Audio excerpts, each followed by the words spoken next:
भारत की S-400 deal पर मंडराया काला साया। भारत की कैंसिल होगी S-400 की डील। पाकिस्तान में इमरान सरकार की सत्ता पलट की तैयारी। दोस्तों, आपको हम बता दें, आज के इस वीडियो में हम बात करने वाले हैं भारत के S-400 मिसाइल डिफेंस सिस्टम को लेकर, जिसके बारे में मिल रहा है कि यहां पर रूस और भारत के बीच हुई इस डील को कैंसिल किया जा सकता है। यहां पर रूस और यूक्रेन के हालात को देखते हुए यहां पर कोई बड़ा फैसला लिया जाएगा। वहीं दूसरी तरफ पाकिस्तान में इमरान सरकार को गिराने की पूरी कोशिश चल रही है। अगर ये कोशिश कामयाब होती है तो यहाँ पर पाकिस्तान में इमरान सरकार गिर जाएगी। तो चलिए जानते हैं पूरी खबर को डिटेल में। तो बढ़ते हैं वीडियो की तरफ, लेकिन उससे पहले अगर आपने इस चैनल को सब्सक्राइब नहीं किया है तो चैनल को सब्सक्राइब करके घंटे वाला बटन दबा दें। दोस्तों, जैसा कि आप सब लोग जानते होंगे, भारत और रूस के बीच में जो S-400 को लेकर डील हुई थी वो 5 S-400 की डील हुई थी। यहाँ पर रूस को भारत को 5 S-400 मिसाइल डिफेंस सिस्टम देना था और रूस की तरफ से भारत को एक S-400 मिसाइल डिफेंस सिस्टम मिल भी चुका है। लेकिन एक खबर ऐसी निकल कर आ रही है जिसमें यह पता चलता है कि भारत के बचे हुए बाकी S-400 डिफेंस सिस्टम भारत को ही नहीं मिल सकते हैं। जैसा कि आपको पता भी होगा, इस समय भारत को S-400 मिसाइल डिफेंस सिस्टम की बहुत ज़्यादा ज़रूरत है। इस समय भारत के हालात, जैसा कि आपको पता होगा, पड़ोसी देशों से अच्छे नहीं चल रहे हैं। ऐसे में एक तरफ भारत के ऊपर बंदूक करके चीन बैठा हुआ है तो दूसरी तरफ से घात लगाए पाकिस्तान भी बैठा हुआ है। लेकिन इस बीच एक खबर निकल कर सामने आ रही है जिसमें यह पता चलता है कि यहाँ पर रूस शायद भारत को अब 4 बाकी बचे हुए S-400 ना दे। यहाँ पर आपको यह भी पता होगा कि अगर एक तरफ चीन भारत के ऊपर हमला कर दे तो दूसरी तरफ से पाकिस्तान भारत के ऊपर हमला कर दे तो भी S-400 हमारे लिए गेम चेंजर साबित हो सकता है। लेकिन इस समय भारत के पास एक ही S-400 है और एक S-400 से भारत इन दोनों देशों को अकेले नहीं संभाल सकता। और इसीलिए बहुत लोगों का यह मानना है कि भारत के पास कम से कम 5 S-400 मिसाइल डिफेंस सिस्टम होना ही चाहिए, जिससे कि वे अपने दुश्मनों को आसानी से संभाल सके। आपको सबसे पहले तो ये बता दिया जाए कि यहाँ पर भारत के जो बचे 4 S-400 मिसाइल डिफेंस सिस्टम रूस के पास मौजूद है, वह रूस भारत को क्यों नहीं देगा। उसका जो सबसे मुख्य कारण है वह रूस और यूक्रेन का बढ़ता हुआ मामला है। इसलिए यहाँ पर सभी यूरोपीय देशों ने यह तय किया है कि अगर रूस यूक्रेन के ऊपर हमला कर देता है तो यहाँ पर रूस के ऊपर इतने कड़े प्रतिबंध लगाए जाएंगे जो इससे पहले इतिहास में किसी देश के ऊपर नहीं लगे होंगे। सिर्फ इतना ही नहीं, यहाँ पर यूरोपीय देशों ने सख्त कदम उठा लिया है और साफ साफ कह दिया है यहाँ पर सिर्फ रूस के ऊपर ही प्रतिबंध नहीं लगेगा बल्कि रूस की सरकारों के ऊपर भी प्रतिबंध लगेगा। और सिर्फ सरकार के ऊपर ही प्रतिबंध नहीं लगेगा बल्कि जो ऑफिशियल रूप से रूस में सरकार के तौर पर शामिल रहे होंगे उन सभी लोगों के ऊपर प्रतिबंध लग जाएगा। और यहाँ पर यूरोपीय देशों ने यह भी कह दिया कि जो भी देश रूस से संबंध रखेगा वह फिर अमेरिका और यूरोपीय देशों का कट्टर दुश्मन होगा। आपको हम बता दें, यहाँ पर चीन एक ऐसा देश है जो खुलकर रूस का सपोर्ट कर रहा है। यहाँ पर रूस भी ये बात अच्छे से जानता है कि अगर पश्चिमी देश मेरे ऊपर प्रतिबंध लगाते हैं तो आर्थिक तौर पर रूस की मदद छीन कर देगा। और कुछ एक्सपर्ट का ये मानना है कि यहाँ पर 2 खेमे बनकर तैयार हो जाएंगे, जिसमें पहला खेमा होगा रूस का और चीन का, दूसरा खेमा होगा अमेरिका और यूरोपीय देशों का। और इसी खेमे में भारत की S-400 डील पिस सकती है। चलिए आपको हम बता देते हैं कैसे।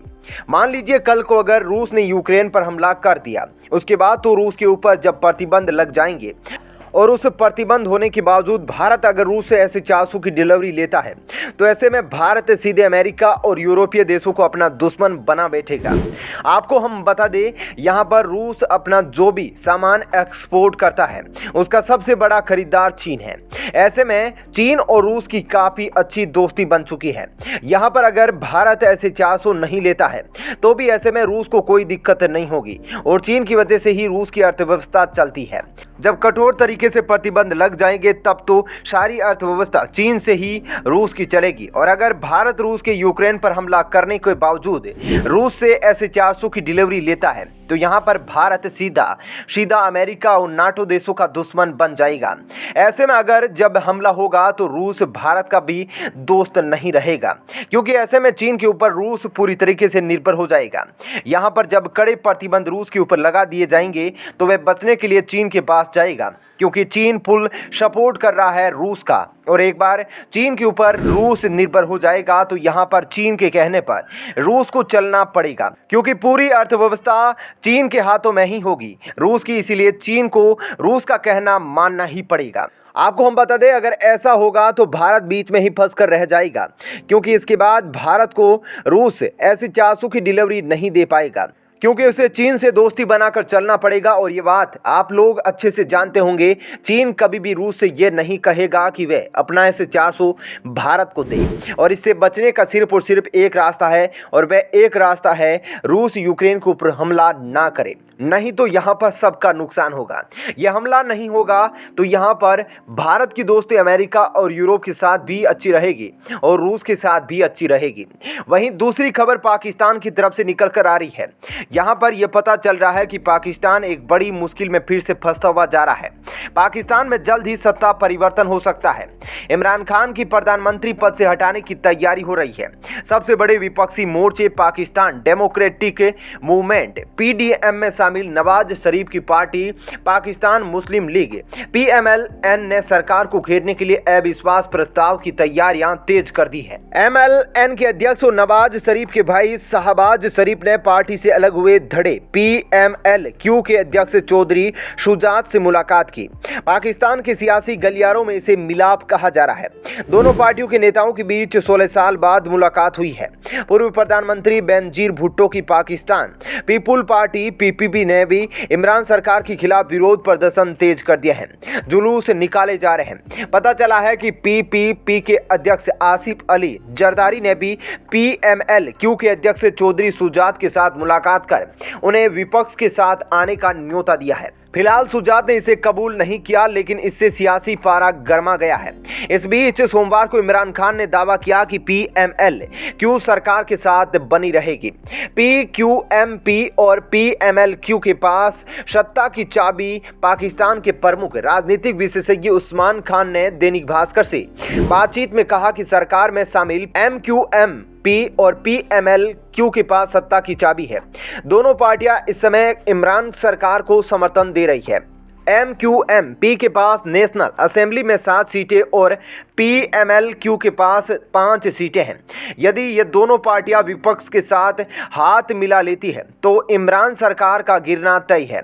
उस्मान कहते हैं कि इससे पहले भी इमरान सरकार के खिलाफ विपक्ष ने गोलबंदी की, लेकिन एकता में अभाव में सफल नहीं हो पाए हैं। पाकिस्तान की राजनीति के मामलों के जानकार तारिक पीरजादा का कहना है कि वैसे तो सियासत में मुलाकात का दौर चलता रहता है, लेकिन MQMP और MLQ के बीच मुलाकात से यह तय है कि इमरान सरकार को अब सेना का साथ नहीं है। अविश्वास प्रस्ताव की तैयारियां और सरकार के कुछ सहयोगी दलों की विपक्ष के साथ मुलाकातों पर इमरान की पार्टी की सांसद कंवल शोजीब का कहना है कि सरकार 5 साल पूरे करेगी। सरकार के सहयोगी दल साथ नहीं छोड़ने वाले हैं। यहाँ पर आज के हालात को देखते हुए आपको क्या लगता है, आने वाले समय में रूस यूक्रेन के ऊपर हमला करेगा या फिर नहीं? और साथ ही आप हमको ये भी बता सकते हैं, यहाँ अगर रूस यूक्रेन के ऊपर हमला कर देता है तो क्या भारत को अपने दूसरे S-400 की डिलीवरी रूस से लेनी चाहिए? अमेरिका और यूरोप को अपना दुश्मन बनाते हुए आप अपनी राय हमें नीचे कमेंट बॉक्स में लिखकर बता सकते हैं। जय हिंद, वंदे मातरम।